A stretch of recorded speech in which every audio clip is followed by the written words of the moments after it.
My all dear aspirant, स्वागत है आप सभी का कंपटीशन प्लैनेट पर। और इस वीडियो में हम पढ़ने वाले हैं मिक्सचर यानी कि मिश्रण।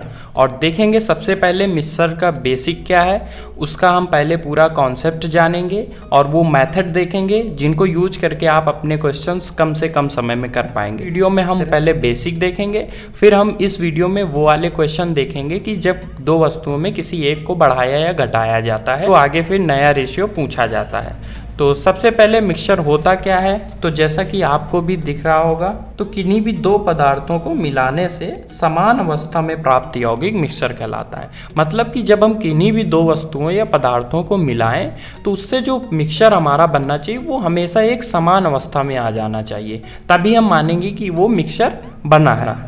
अब क्वेश्चन से समझते हैं। सबसे पहले फर्स्ट क्वेश्चन हम देखते हैं। तो जैसा कि क्वेश्चन क्या दिया हुआ है कि अम्ल के 30 लीटर मिश्रण में अम्ल व पानी का अनुपात 2:3 है। मिश्रण में कितना पानी और मिलाया जाए कि यह अनुपात 2:5 हो जाए। और ये सीजीएल का आया हुआ क्वेश्चन है। ऐसे ही क्वेश्चन आपके एग्जाम में आते हैं। अब देखिए, मैं इस क्वेश्चन को करने के लिए आपको सबसे पहले बेसिक बताता हूँ कि मिक्सचर का कोई भी क्वेश्चन आता है तो आपको करना कैसे है। यहाँ पे सिंपल सा ये दिया है कि पहले जो अनुपात है 2:3 है। मतलब पहले जो अनुपात है किसका, एसिड और वाटर का, वो जो अनुपात है 2:3 है। जब इनमें क्या वाटर को मिलाया गया, मतलब और पानी मिलाया गया, तो यह अनुपात जो है वो 2:5 हो गया है। अब देखिए यहाँ पे इसके सबसे फर्स्ट बेसिक तरीका ये है कि हम ये यहाँ से देख सकते हैं कि एसिड को तो हमने कुछ किया ही नहीं है दोनों बार, मतलब हमने केवल पानी की मात्रा बढ़ाई है। तो एसिड का रेशियो जो यहाँ है वही यहाँ होना चाहिए, जो कि क्वेश्चन में दिया हुआ है। तो हम ये बोल सकते हैं कि देखेंगे वाटर का रेशियो कितना बढ़ा। तो रेशियो वैल्यू अगर हम देखें वाटर की कितनी बढ़ गई, 2। अब यहाँ पे अगर हम रेशियो वैल्यू देखें, ये जो मिक्सचर दिया था वो 30 लीटर था। मतलब यहाँ से हम ये बोल सकते हैं कि ये जो 2 और 3 5 जो आया है, 5 की वैल्यू ही 30 लीटर थी। तो अगर 5 की वैल्यू कितनी दी हुई है, 30 लीटर, तो मतलब 2 की वैल्यू कितनी रही होगी, 12 लीटर। और यही आपका आंसर है कि 12 लीटर पानी मिलाया गया हो। अब देखते हैं दूसरा मेथड क्या हो सकता है इस क्वेश्चन को सॉल्व करने का। क्वेश्चन में दिया गया था पहले अनुपात 2:3 था, फिर अनुपात 2:5 है। तो मैं ये कह रहा हूँ कि आप ये मान लीजिए कि दोनों बार अभी भी मात्रा समान है, हमें केवल ऐसा मानना है। तो जैसे अगर हम यहाँ देखें कि यहाँ मात्रा इनकी 5 है और यहाँ इनकी मात्रा कितनी है, 7 है। तो दोनों जगह हम समान बना लेते हैं। अब समान कैसे बनाएंगे, इनका एलसीएम लेके। तो 5 और 7 का एलसीएम कितना हो जाएगा, 35। मतलब इसमें हमें 7 से मल्टीप्लाई कराना पड़ेगा, इसमें 5 से। अब देखिए 7 से अगर कराएंगे तो ये 14 हो जाएगा। तो ये अगर हम पहला वाला देखें तो ये 14 अम्ल हो जाएगा और ये कितना हो जाएगा, 21 पानी हो जाएगा। यहाँ अगर मल्टीप्लाई कराएंगे तो 10 और 15 हो जाएगा। अब आपको यहाँ पे देखना है कि देखो एसिड को हमने चेंज नहीं किया था, एसिड जितना पहले वाले में था उतना ही बाद वाले में है। बट यहाँ पे अगर हम देखें कि 14 से 10 हो रहा है एसिड, ये एसिड और वाटर का रेशियो था। तो हम यहाँ देखेंगे कि एसिड 14 से 10 हुआ। मतलब कि हम बोल सकते हैं कि एसिड में 4/14 की कमी आई है। 4/14 मतलब हम ये भी बोल सकते हैं कि 2/7 की कमी आई है।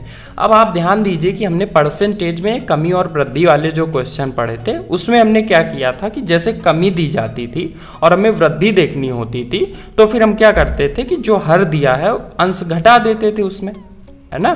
तो यहाँ पे हम बोल सकते हैं कि अगर ये कमी हुई है तो पानी में वृद्धि कितनी हुई होगी, तो 2/5 की वृद्धि हुई होगी। अब देखिए 2/5 हम अगर इसका निकालें, 30 लीटर था तो इसकी वृद्धि 2/5 करा देंगे तो यहाँ से कितना, 12 लीटर। तो ऐसे भी 12 लीटर आंसर आ जाएगा। देखते हैं सेकंड क्वेश्चन क्या दिया हुआ है कि एक मिश्रण में दूध और पानी 5:2 के अनुपात में है।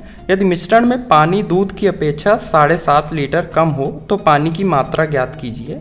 और ये भी एमटीएस का आया क्वेश्चन है, इसमें सिंपल क्वेश्चन आते हैं मिक्सचर में। हाँ, तो हम यहाँ पे देखो क्वेश्चन में क्या दिया हुआ है कि जो मिल्क और वाटर का रेशियो है, मतलब दूध और पानी का जो अनुपात दिया हुआ है वो 5:2 है। और क्वेश्चन में साथ में ये भी बोला है कि जो पानी है वो दूध की अपेक्षा 7.5 लीटर कम है।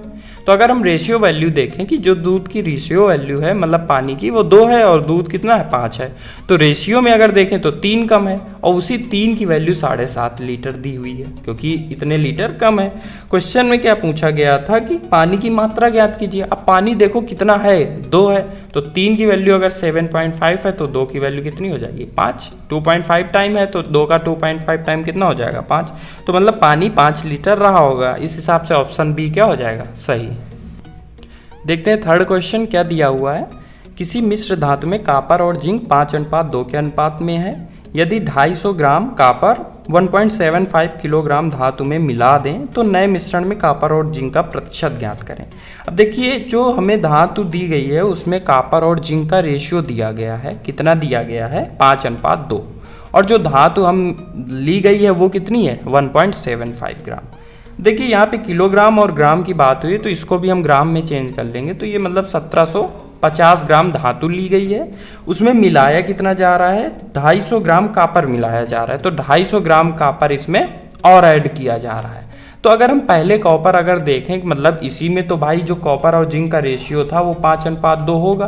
तो अगर 5:2 मतलब टोटल 7 हो जाएगा। तो ये 7 की वैल्यू लिखी हुई है, मतलब ये आप देख रहे हैं कि ये 250 गुना है। तो यहाँ से हम डायरेक्टली बोल सकते हैं कि यहाँ पे जो कॉपर की वैल्यू कितनी हो जाएगी तो यहाँ पे 1250 250 और यहाँ पे 2 गुना कितना 500, मतलब ये पहले था। अब इसमें 250 ग्राम कॉपर हम और ऐड कर रहे हैं तो मतलब 1250 में 250 ग्राम कॉपर और ऐड करोगे तो 1500 ग्राम हो जाएगा। ये 500 अभी भी रहेगा। तो अब इनका अनुपात कितना हो जाएगा यही पूछा है क्वेश्चन में। तो इस हिसाब से अनुपात कितना हो जाएगा 3:1, मतलब ऑप्शन बी क्या हो जाएगा सही। देखते हैं फोर्थ क्वेश्चन क्या दिया हुआ है। एक मिश्रण में शराब और पानी का अनुपात 4:3 है। यदि 3.5 लीटर पानी मिश्रण में और मिला दें तो यह अनुपात 3:4 हो जाता है। तो शराब की मात्रा ज्ञात कीजिए। अब देखिए पहले जो अनुपात है वो 4:3 है, बाद में जो अनुपात हो रहा है 3:4 का हो रहा है। और ये अनुपात है किसका किसका, तो हम बोल सकते हैं कि अल्कोहल और वाटर का अनुपात है, अल्कोहल और वाटर का। 3.5 लीटर पानी मिलाया गया है और पूछा है कि शराब की मात्रा ज्ञात कीजिए। तो ये परिवर्तन आया है 3.5 लीटर पानी मिलाने के बाद। देखो पहला बेसिक मेथड इसका यही है कि हमने अल्कोहल को चेंज नहीं किया है तो हम अल्कोहल को बराबर कर लेंगे। बट आप यहाँ से देख रहे हैं कि हमें इनको बराबर करने की ज़रूरत नहीं है, मतलब टोटल वैल्यू जो दे रही है यहाँ पे क्वेश्चन में वो समान है। 4 3 और 3 4 का मतलब 7 है। तो हम यहाँ से ये देखेंगे कि अल्कोहल को तो हमने चेंज नहीं किया बट वो 1/4 कम हो गया है। तो मतलब कि पानी बढ़ा कितना होगा, तो हम बोल सकते हैं अगर 1/4 की कमी हुई है तो यहाँ से हर माइनस कर देंगे तो 1/3 की क्या हुई होगी वृद्धि हुई होगी। और क्वेश्चन में जो वृद्धि है एक मतलब वही 3.5 दी हुई है। तो हम यहाँ से 3 की वैल्यू नहीं बता सकते, मतलब 3.5 का 3 गुना नहीं बता सकते। तो 35 का 3 गुना आपको भी पता है कि डायरेक्टली कितना हो जाएगा 10.5। तो यहाँ मतलब ये टोटल मिक्सचर था पहले। अब पूछा है कि शराब की मात्रा कितनी रही होगी, तो शराब की मात्रा हम यहाँ से इसको 4:3 में बांट देंगे। अब 4:3 में अगर बांटे तो मतलब 7 की वैल्यू कितनी दी है 10.5। शराब पहले 4 थी तो 4 की वैल्यू हमें निकालनी है। अब 7 से अगर इसको डिवाइड करें तो आप देख सकते हैं कितना है 15 गुना है। तो हमें 4 की वैल्यू कितनी आ जाएगी 6 लीटर। 60 आएगा तो एक पॉइंट बाद 0 लगाएंगे तो कितना हो जाएगा 6 लीटर, मतलब ऑप्शन बी क्या हो जाएगा सही। और अगर इसको हम बेसिक से करें तो बेसिक से भी कर सकते हैं कि हम यहाँ पे बराबर कर लेते हैं, क्योंकि देखिए 4 3 था पहले और 3 4 बाद में है, मतलब हमने अल्कोहल को चेंज नहीं किया बट यहाँ चेंज है तो हम इसको बराबर कर लेते हैं। अब 3 और 4 को हम कैसे बराबर कर सकते हैं इनके एलसीएम लेके, तो इसमें हमें 3 का मल्टीप्लाई कराना है, इसमें 4 का। अब 3 का मल्टीप्लाई कराएंगे तो ये 12 और 9 हो जाएगा और ये 12 और 16 हो जाएगा। अब ये दोनों बराबर हो गए, लेकिन वाटर चेंज हो गया क्योंकि हमने इसको बदला था। तो 9 से 16 कितना बढ़ा 7। इसी 7 की वैल्यू क्वेश्चन में कितनी दी थी 3.5, हमसे 12 की वैल्यू पूछी थी तो 12 की वैल्यू यहाँ से हम निकाल लेंगे। तो ये देखिए इसका 5 गुना लिखा, 12 का 5 गुना कितना हो जाएगा 60 और एक डिजिट बाद दशमलव, तो 60 के एक डिजिट बाद दशमलव मतलब 6 लीटर शराब पहले मिक्सचर में रही होगी। इस क्वेश्चन को देखिए हम एलिगेशन से भी कर सकते हैं। कैसे कि हमें एक देखो हमने जो बाद में मिलाया है वो वाटर को मिलाया है, तो हम यहाँ से बोल सकते हैं पहले वाटर कितना था तो पहले बोलेंगे जो था वो 3/7 था, क्योंकि पहले 3 और 7 का अनुपात था। भाई 4 और 3 का अनुपात का मतलब क्या है, ये वाटर है, तो टोटल में से 3/7 ही है। अब इसमें हमने केवल और केवल बाद में वाटर मिलाया है, मतलब अगर मैं बोलूँ ये पहला मिक्सचर था, ये इसमें वाटर था, तो ये मिलाने के बाद ही तो हमें तीसरा मिक्सचर मिला है, जिसमें अनुपात कितना हो गया है, अब 3:4 का हो गया है। तो बाद में वाटर कितना हो गया, 4, और कितने में से, 7 में से, लेकिन हमने मिलाया है उसमें टोटल में से टोटल वाटर ही है।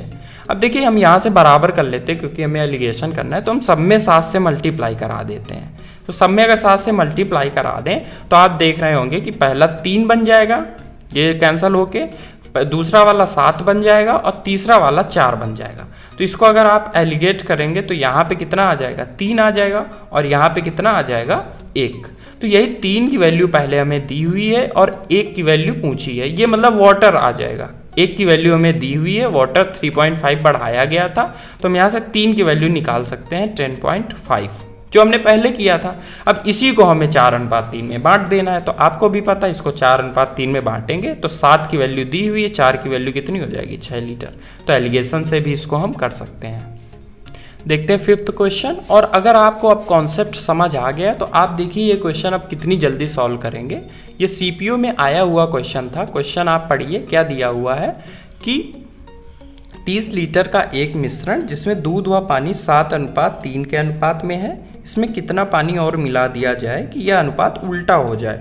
देखो क्वेश्चन पहले आप समझिए कि जो पहले 30 लीटर मिक्सचर दिया हुआ है उसमें जो अनुपात दिया जा रहा है वो कितना है, 7:3 का है। तो मतलब पहले 7:3 का है और उसके बाद इसमें कुछ पानी और मिला दिया गया जो कि मिल्क और वाटर का रेशियो है, मतलब कि ये मिल्क और वाटर का रेशियो दिया हुआ। इसमें कुछ पानी हमने ऐड किया जिससे कि ये अनुपात उल्टा हो गया, मतलब 3:7 का हो गया। तो मैंने बोला जहाँ कहीं भी क्वेश्चन में अगर वैल्यू सेम है, मतलब कि उनकी जो मात्रा है रेशियो की वो अगर समान है, तो फिर आप वही कमी और वृद्धि वाला कॉन्सेप्ट लगाइए कि यहाँ पे हम देखेंगे हमने मिल्क को चेंज नहीं किया बट फिर भी ये चेंज हो गया, इसमें कमी आ गई 4/7 की। मतलब हम ये बोल सकते हैं कि अगर ये कमी है तो पानी में वृद्धि हुई होगी कितनी, तो आप यहाँ से बोलेंगे वृद्धि के लिए हम इसको हर में घटा देते हैं तो 4/3 इतनी ही वृद्धि हुई होगी। और पहले जो दिया गया है वो 30 लीटर दिया गया है, तो 30 लीटर का 4/3 कितना हो जाएगा, 40 लीटर, और यही आंसर है। मतलब आपको पेन भी नहीं उठाना है ऐसे क्वेश्चन में, इस हिसाब से ऑप्शन बी क्या हो जाएगा, सही। बाकी अगर दूसरा कॉन्सेप्ट हम यहाँ से डायरेक्ट रेशियो लेके, मतलब एलिगेशन से भी कर सकते हैं कि पहले कोई भी आप ले लीजिए। अगर हम पहले देखो वाटर से कर चुके हैं, मिल्क से करके दिखाते हैं। पहले वाले में 70% है और दूसरे वाले में मिल्क कितना है, दूसरे वाले में बोल सकते हैं 30% है, मतलब बाद में हो गया है। तो हम ये बोलेंगे 70% था, दूसरी बार हमने इसमें कुछ मिल्क नहीं मिलाया तब भी ये 30% हो गया, तभी होगा। तो यहाँ से हम अगर देखें तो ये 30 है और ये कितना हो जाएगा, 40। तो इसी की वैल्यू क्वेश्चन में दी हुई है, हमसे इसकी पूछी, तो 30 = 30 के तो 40 = 40 के। वीडियो देखने के लिए धन्यवाद दोस्तों, और अगर कॉन्सेप्ट और क्वेश्चंस अच्छे लगे हों तो वीडियो को लाइक करें और चैनल को सब्सक्राइब करें ऐसी ही और वीडियो देखने के लिए।